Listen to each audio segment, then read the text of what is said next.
চা গাছের পাতা।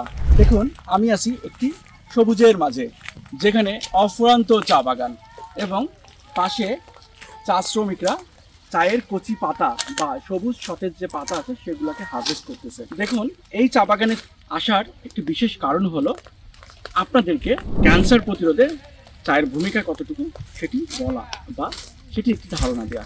আমি ডাক্তার মোহাম্মদ একরামুল হক জর্দার, ক্যান্সার বিশেষজ্ঞ সার্জন। চা গাছের পাতা শুধুমাত্র স্বাদের উৎসই নয়, এই চা গাছের পাতায় আছে পলিফেনল, বিশেষ করে ক্যাটিসিন এবং ইজিসিজি, যেটি সেলের অক্সিডেটিভ ক্ষয় কমায়।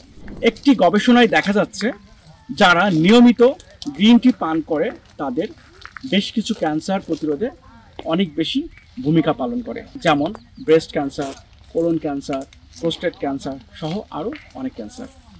তাই প্রতিদিন যদি কেউ 1 থেকে 2 কাপ গ্রিন টি খায় তাহলে তার ক্যান্সার প্রতিরোধ করা অনেক বেশি সহজ। পরিশেষে বলবো, চা শুধু আপনাকে সতেজই করে না, বরং আপনার শরীরের কোষগুলোকে রক্ষা করে। সবাইকে অসংখ্য ধন্যবাদ এবং ফলো এবং লাইক দিয়ে আমার পেজে সবাই আপডেটেড থাকুন। আল্লাহ হাফেজ।